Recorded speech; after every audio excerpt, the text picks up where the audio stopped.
Hello, this is Mr. Stansbury. I'm going to take you through the notes on surds and other radicals. Okay, at the end of this, you should be able to say I can simplify various radicals and surds. So let's figure out what a surd is, right? So first off, a radical is any number written with a radical sign. So for example, root 7, root 4, root -3, so forth and so on. Anything with a root, a square root sign, is a radical. A surd is a real irrational radical. For example, square root of 7, square root of 1/3, square root of 1.5.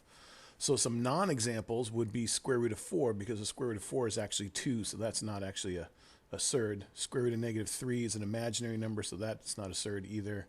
Square root of 1/4 simplifies down to 1/2, also not a surd. Okay? So that's the difference between radical and surd. Example 1, write as a single surd. So square root of 5 times the square root of 7 is just going to be, the roots will play together nicely, so we just multiply those roots together, so it's really square root of 5 times 7, which is a square root of 35. And we can just leave it like that because that's not a perfect square, so that is our surd there. B, square root of 15 over square root of 5 is the same thing as the square root of 15 over 5, which is the square root of 3. All right. Next example, write square root of 75 in simplest form.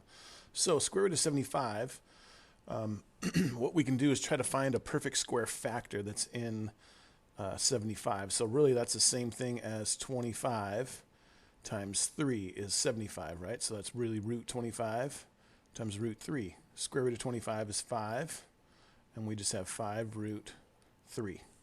Okay. When you write these, you always want to write the real number first, and then the irrational, the square root of 3, excuse me, second. Okay. Not real number, but our non-rooted number over here, our rational number, and then our irrational number. Okay? All right. Moving on. Simplify 5 root 2 plus 3 root 2.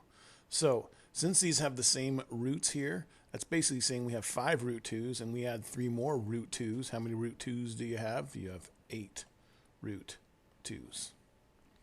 Okay?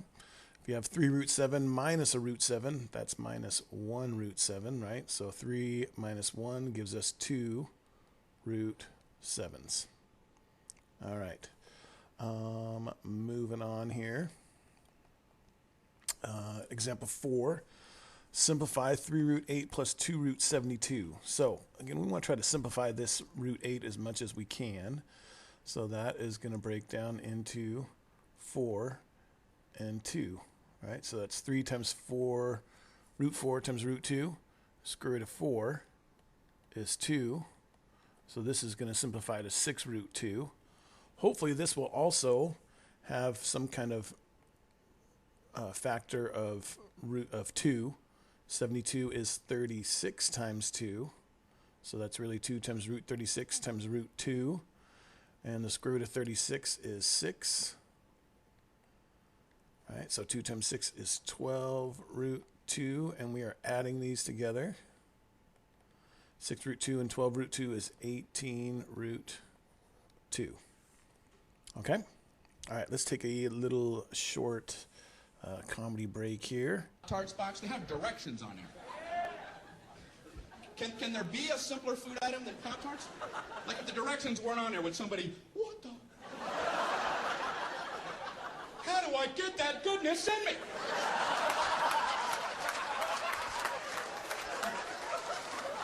What do you do? How do you get it done?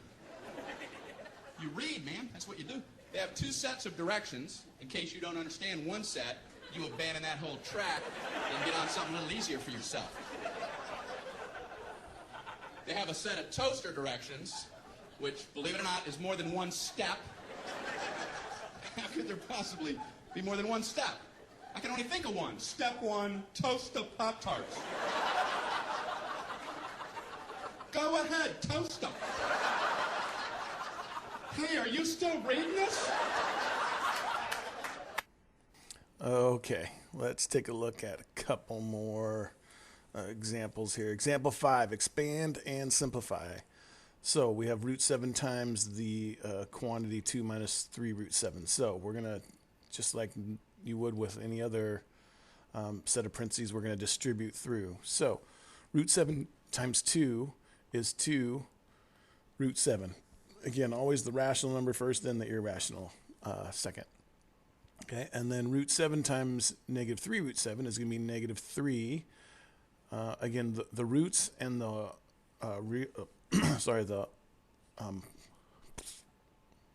rational numbers don't like to play together, so we just write that as 2 root 7. But these roots will play together, right? So root 7 times root 7 is going to be square root of 49. And that is going to simplify. Square root of 49 is 7, right? So 3 times 7. So this ends up being 2 root 7 minus 21. And we can't take the 2 minus the 21 because the 21 does not have the root 7. They will only subtract from each other if they both have the root 7 on the end there too. Okay.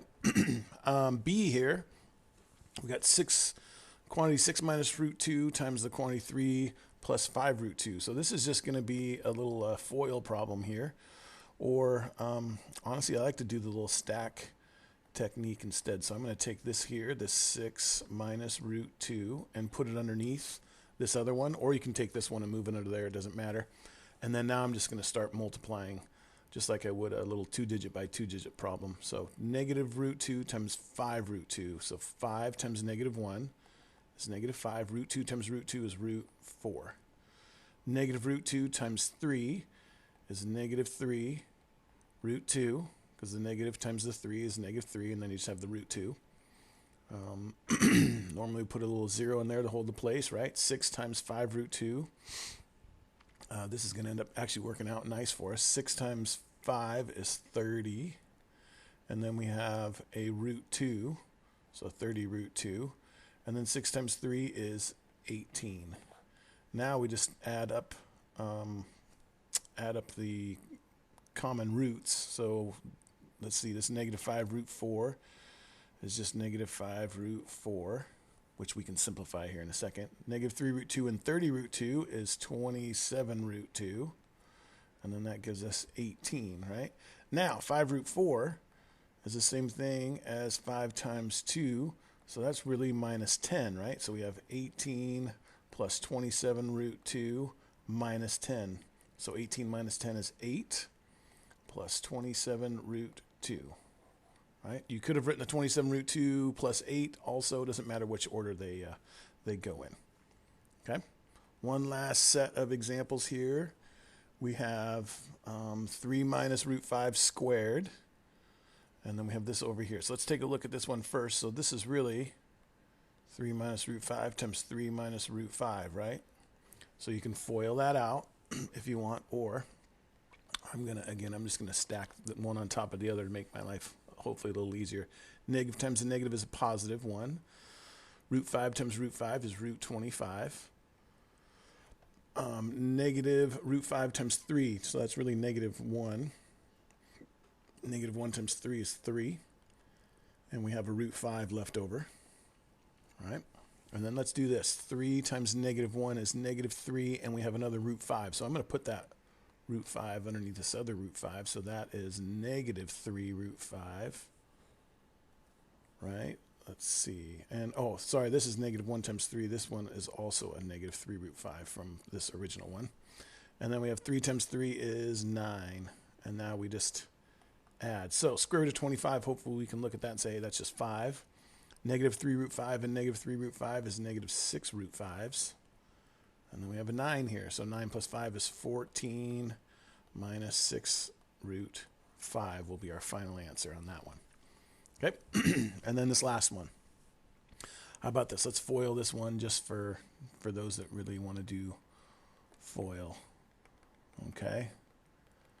So 2 times 2 is 4. 2 times 5 root 3. 2 times 5 is 10. And then we have a root 3, so 10 root 3. Negative 5 times 2 is negative 10, and we have the root 3 left over. And then negative 5 times positive 5 is negative 25. Root 3 times root 3 is root 9. Okay. Nice part about this one here is that these two are opposite, so they're going to cancel each other out, and we're just left with 4 minus 25 root 9, right? Now, we know that root 9 is the same thing. Square root of 9 is 3, so that's 4 minus 25 times 3, which is 75. And then 4 minus 75 is negative 71. Okay? All right, that's all we have for surds and other radicals notes. If you have any further questions, please feel free to ask in class. Thanks.